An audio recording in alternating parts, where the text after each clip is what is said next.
ओम नमो भगवते वासुदेवाय नमः। नमस्कार दोस्तों, आज हम जानेंगे सावन पुत्रदा एकादशी व्रत कथा। एकादशी क्या है, क्यों मनाते हैं, इसका महत्व क्या है, मैंने पिछले वीडियो में बताया है। जिनको जानकारी नहीं है वो उस वीडियो को देखिए। सभी भक्तों से विनती है, कथा को पूरा सुनिएगा।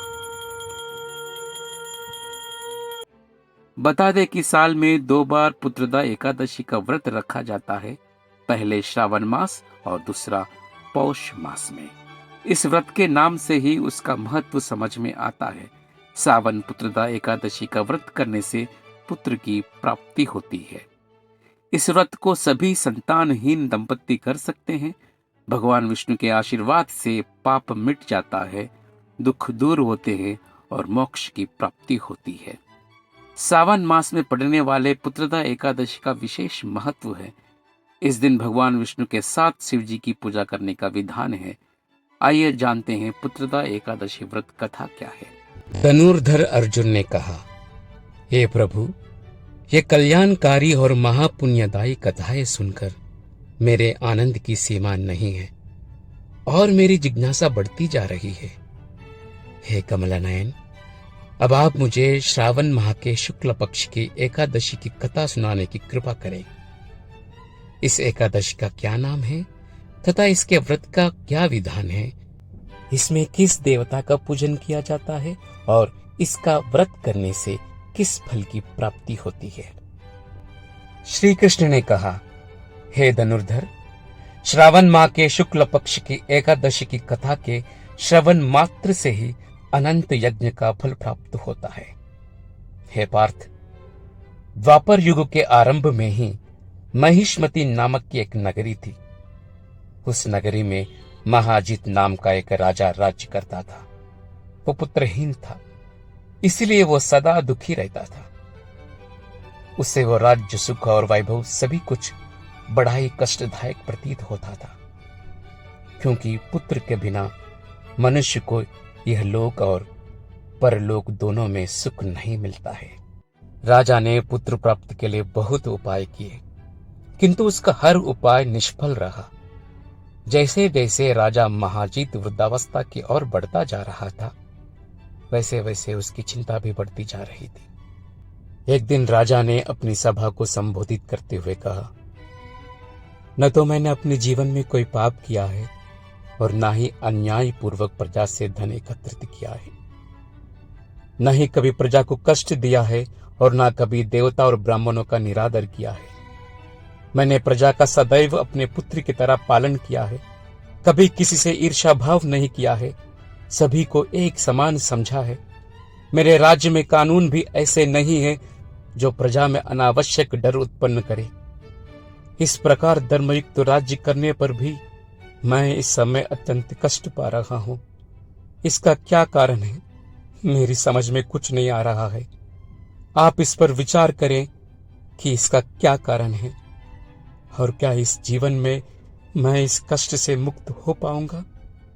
राजा के इस कष्ट के निवारण के लिए मंत्री आदि वन को गए, ताकि वहां जाकर किसी ऋषि मुनि को राजा का दुख बताकर कोई समाधान पा सके। वन में जाकर उन्होंने श्रेष्ठ ऋषि मुनियों के दर्शन किए। उस वन में वयोवृद्ध और धर्म के ज्ञाता महर्षि लोमेश भी रहते थे। वो सभी जन महर्षि लोमेश के पास गए। उन सबने महर्षि लोमेश को दंडवत प्रणाम किया और उनके सम्मुख बैठ गए। महर्षि के दर्शन से सभी को बड़ी प्रसन्नता हुई और सबने महर्षि लोमेश से प्रार्थना की, हे देव, हमारे अहोभाग्य है कि हमें आपके दर्शन का सौभाग्य प्राप्त हुआ। मंत्री की बात सुनकर लोमेश ऋषि ने कहा, आप लोगों की विनम्रता और सद्व्यवहार से मैं अति प्रसन्न हूं। आप मुझसे अपने आने का प्रयोजन कहें। मैं आपके कार्य को अपने सामर्थ्य के अनुसार अवश्य ही करूंगा, क्योंकि हमारा शरीर ही परोपकार के लिए बना है। लोमेश ऋषि के ऐसे मृदु वाचन सुनकर मंत्री ने कहा, हे ऋषिवर, आप हमारी सभी बातों को जानने में ब्रह्मा से भी ज्यादा समर्थ है। अतः आप हमारे संदेह को दूर कीजिए। महिष्मती नामक नगरी के हमारे महाराज महाजीत बड़े ही धर्मात्मा व प्रजा वात्सल्य है। वो प्रजा का पुत्र की तरह धर्मानुसार पालन करते हैं, किंतु फिर भी वो पुत्रहीन है। हे महामुनि, इससे वो अत्यंत दुखी रहते हैं। हम लोग उनकी प्रजा है, हम भी उनके दुख से दुखी हो रहे हैं, क्योंकि प्रजा का ये कर्तव्य है कि राजा के सुख में सुख मानो और दुख में दुख मानो।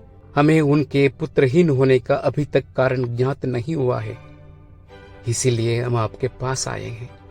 अब आपके दर्शन करके हमको पूर्ण विश्वास है कि हमारा दुख अवश्य दूर हो जाएगा, क्योंकि महान पुरुषों के दर्शन मात्र से ही प्रत्येक कार्य की सिद्धि हो जाती है।